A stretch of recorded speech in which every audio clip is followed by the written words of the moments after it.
Everything is notional. We can think of everything in terms of memes, if we like, Richard Dawkins memes, but applying it to a far deeper level, far more thoroughly than he might apply them. Memes are ideas and behaviours that are transmitted culturally. And this is all we are, really.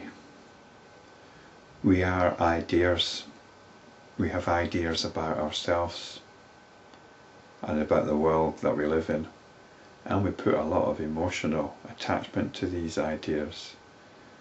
We put a lot of force behind these ideas, and this has been described as prana, this life force. When I talk about notions, it seems quite harmless. Oh, a notion, I've got a notion to do this, a notion to do that.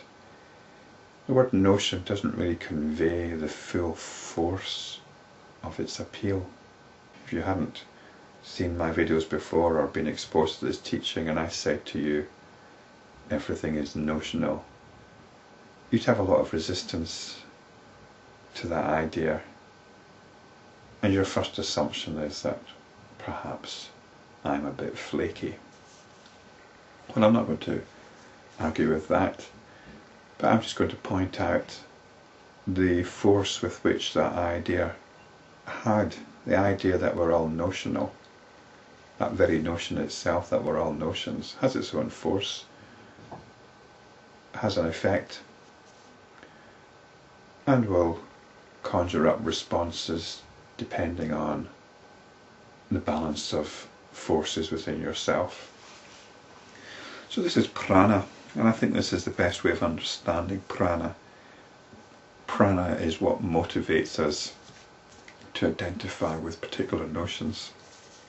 It's the life force. Nothing mystical about it. We're not talking about chi energy. We're simply talking about the potential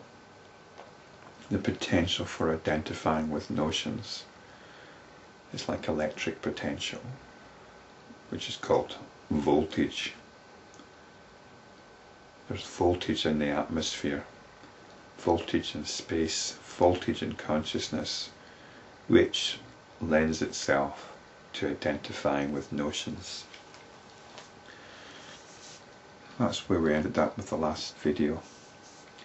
Vasishta continued, even if it is considered that this world arises in cosmic space, it is not experienced as such by those who dwell in it. The passengers in a boat move with it, but one who is seated in the boat does not see another moving. Well, this is the principle of relativity.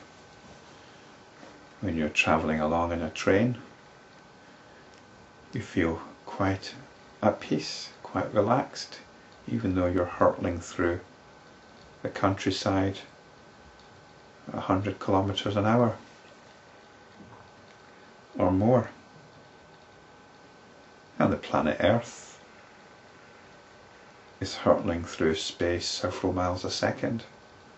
Tremendous speed. We're going at tremendous speeds. This ball that we're on is spinning around on its axis, spinning around the sun, and the sun's spinning around the galactic centre, and the whole Milky Way is spinning around who knows what. So there's a lot of spinning going on, and yet we feel perfectly still, don't we? And there's a spiritual analogy here. This is the stillness of the enlightened one, who seems to be moving, who seems to be engaged with activity, but there's an inner stillness. It's like appreciating the silence which all music, all sound arises within. We relate to the stillness, the background, rather than the noisy intruder.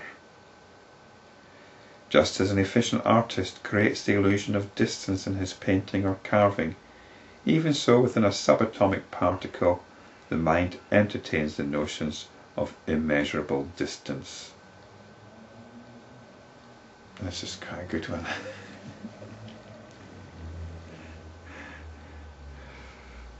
So we create notions of space as well, even so within a subatomic particle. What this is saying is we're so subtle that we do not really exist in space.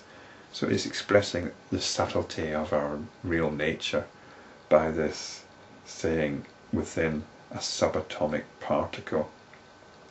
We create notions of space. It's usually easier to understand how we create notions of time, isn't it?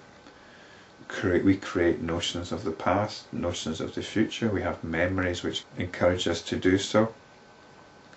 We have plans, we have memories and plans which encourage us to develop ideas of a past, ideas of a future. So it's easy to see how we create notions of time and how time is created.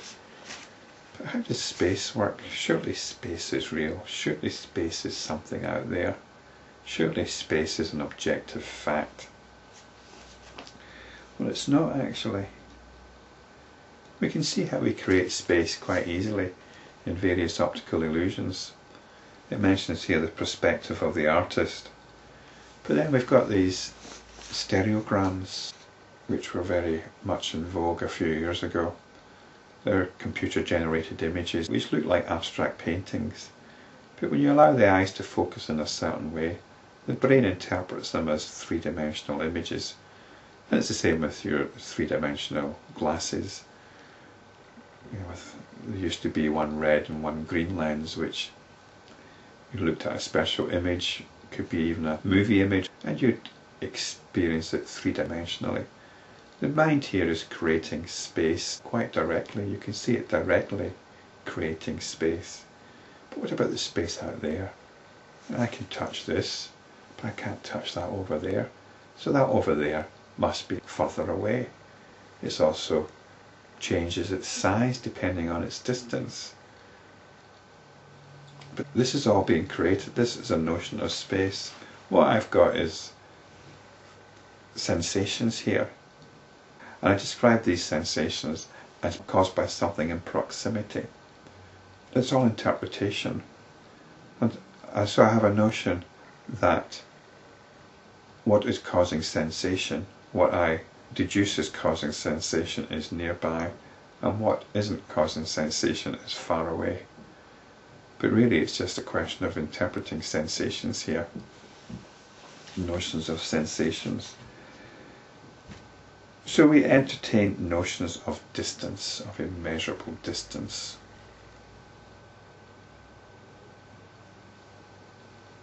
The world's actually flat. The earth is flat, but not in a horizontal sense, in a vertical sense.